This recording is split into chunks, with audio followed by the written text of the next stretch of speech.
আজ বছর 4 আগে সতীশ আমাদের স্কুলের ছাত্র ছিল। টেস্ট পরীক্ষায় উপরে 2 বছর ফেল করে সে স্কুল ছেড়ে দেয়। এরপর আর অনেকদিন ওকে দেখিনি। একদিন আর্মহার্স্ট স্ট্রিট দিয়ে যাচ্ছি, কে একজন এসে পায়ের ধুলো নিয়ে নমস্কার করে বলল, ভালো আছেন স্যার? মুখ তুলতেই দেখলুম সতীশ। অনেকদিন পরে দেখা, খুশি হলুম। কুশল প্রশ্নাদির আদান প্রদানের পর বললুম, তা কি করছো আজকাল? সতীশ বিনয় মুখখানা কাঁচুমাচু করে বললে, আগে আজকাল দমদম এরোড্রামে পাইলটের কাজ শিখছি। আশ্চর্য হলুম, খুব খুশিও হলুম। একজন বাঙালি তরুণ যুবক টাইপিস্ট, কেরানিগিরি, টেলিগ্রাফ বা হোমিওপ্যাথি শিক্ষার গতানুগতিক পথ ছেড়ে দিয়ে এরোপ্লেন চালানো শিখছে, এ তো সত্যি আনন্দের বিষয়। তার উপরে সে আবার আমাদের স্কুলের ছাত্র। মনে মনে ভাবলুম, বাবা, ছেলেটার মধ্যে তো বেশ জিনিস আছে, তার মানে যা ভাবতুম তা নয়। স্কুলে গিয়ে মাস্টারদের মধ্যে বললুম ব্যাপারটা। সেদিন টিফিনের সময় টিচারদের কমন রুমে সতীশের কথা ছাড়া আর কোনো আলোচনাই নেই। কেউ বললে, দেখুন কিসের মধ্যে কি থাকে, হ্যাঁ সেই সতীশ এখন কি না। অঙ্কের মাস্টার বিপিনবাবু বললেন, আমার হাতে 20-র বেশি নম্বরই ওঠেনি টেস্টে, 2 বারই তো। যদুবাবু বললেন, আর ইংরেজি ফার্স্ট পেপারেই বা কি, সেকেন্ড পেপারেই বা কি, 25-এর বেশি কোনো দিন পেতেই দেখিনি। আর কি দুষ্টুই না ছিল, বাপরে বাপ! সরস্বতী পুজোর সময় ভাঁড়ার থেকে 1 টিন রসগোল্লা সরিয়ে।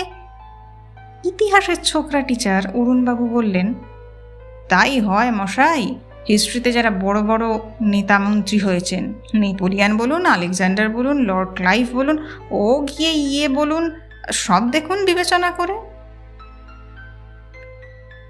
সেকেন্ড পণ্ডিত বৃদ্ধ অঘোরবাবু বললেন, মাইনে কত হবে পাশ করতে পারলে?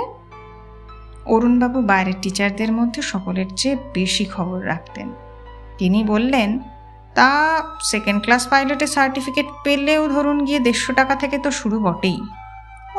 লুপে নেবে মশাই, 300, 400, আর ফার্স্ট ক্লাস সার্টিফিকেট পেলে তো কথাই নেই, 400 থেকে আরম্ভ, 700, 1000, 1500। অঘোরবাবু আপন মনে মাথা দুলিয়ে বিড়বিড় করতে লাগলেন, কত বেদ ভেঙেছি ওর পিঠে। হ্যাঁ, যেমন ছিল গাধা তেমনি দুষ্টু সেই সতীশ কিনা। বোধহয় সঙ্গে সঙ্গে কথাও তার মনে হলো যে আজ 27 বছর ধরে তিনি এই স্কুলের নাম সই করার ডাক টিকিটের দাম দিয়ে 34 টাকা 15 আনা মাইনেতে কাটিয়ে গেলেন। এরপরে আরেকদিন সতীশের সঙ্গে দেখা। মাসখানেক পরে রাস্তার ধারে একটা রোয়াকে বসেছিল, আমায় দেখে নেমে এলো। বললুম, তারপর সতীশ, সার্টিফিকেট পেতে আর কত দেরি? সতীশ পূর্বের মতো বিনয়ের সঙ্গে বললে, আগে এখানে তো হয়ে গেল, এইবার করাচি গিয়ে 6 মাস ট্রেনিংয়ে থাকতে হবে, তাহলেই আপনাদের আশীর্বাদে। বলেই সে খপ করে আমার পায়ের ধুলো নিলে। তারপর আমার সঙ্গে কিছু দূর গল্প করতে করতে এলো। এরোপ্লেনের ব্যাপার নিয়েও 2-একটা কথা বললে বটে।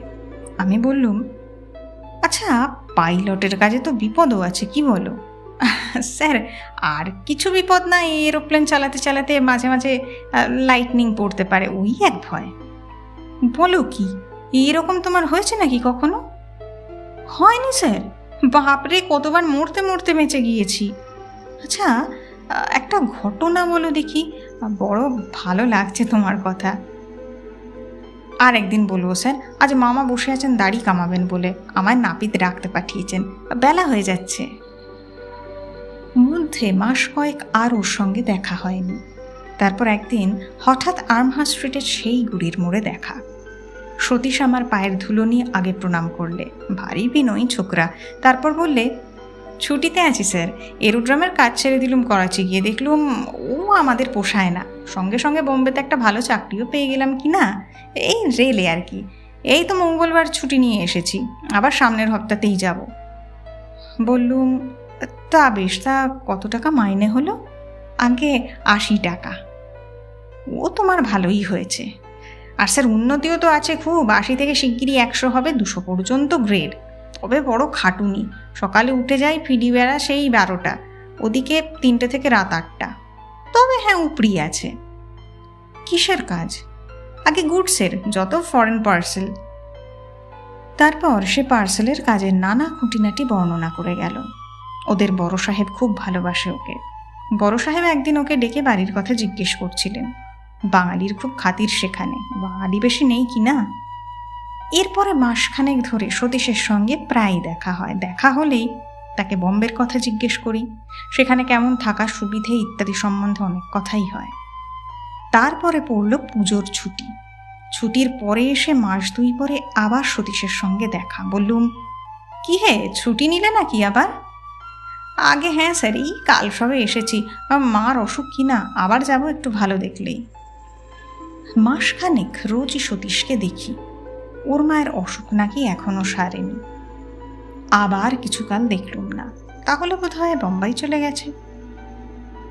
হঠাৎ শীতকালের দিকে একদিন দেখি সতীশ ময়লা একখানা ছিটকাপড় পরনে পাঁচরায় পঙ্গু অবস্থায় গলির মোড়ে সেই চায়ের দোকানের সামনে উবু হয়ে বসে রোদ পোয়াচ্ছে। ওকে এই অবস্থা দেখে বিস্মিত হলুম। পাঁচরার জন্য ছুটি নিয়ে বোম্বে থেকে চলে এসছে নাকি? ও আমায় দেখে কেমন যেন থতমত খেয়ে গেল। আমি কোনো কথা বলবার আগেই চায়ের দোকান ও গলির মোড়ের সান্নিধ্য থেকে আমার সঙ্গে খানিকটা দূর পর্যন্ত এলো। বললে, হাওড়ায় ট্রান্সফার হয়েছি স্যার, ওই গত মাস থেকে। বোম্বাই বড্ড দূরে তো, মা অত দূরে থাকতে, তাই এখানেই আগে। হ্যাঁ স্যার। তারপর সে বোম্বাইয়ের নানা নিন্দামন্দ আরম্ভ করলে।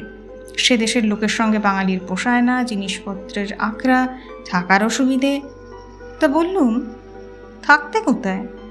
আগে রেলের কোয়ার্টারে। এলোমেলো গল্প করতে করতে হঠাৎ কথায় কথায় প্রশ্ন করলুম, আচ্ছা সমুদ্র থেকে তোমাদের বাসা কত দূর? ও বলল, সমুদ্র? সে তো অনেক দূর, বোম্বাইয়ের কাছে তো সমুদ্র নেই। ওখান থেকে 15-20 মাইল রাস্তা, মোটর বাস করে যেতে হয়। আমি অবাক হয়ে ওর মুখের দিকে চাইলুম। বলে কি, বোম্বাই শহর থেকে সমুদ্র 20 মাইল মোটর বাসে যেতে হয়? ভাবলুম হতেও পারে, ও কাজে ব্যস্ত থাকতো, কখনো সমুদ্রের দিকে যাওয়ার সুবিধে হয়নি হয়তো, কিন্তু কারো কাছেও কি শোনেনি নাকি। বললুম, তুমি কি সমুদ্রে যাওনি? কেন যাব না স্যার, ছুটির দিন হলে রেল কোম্পানির মোটর বাসে কতবার সমুদ্রের ধারে বেড়াতে গেছি। 2 ঘন্টা লাগে স্যার শহর থেকে মোটরে। আমি কোনো দিক থেকেই কোনো হদিশ না পেয়ে চুপ করে রইলুম। আমার মনে অনেক রকম সন্দেহ দেখা দিল। পাঁচরা অবস্থাতে দিন কতক দেখলুম ওকে।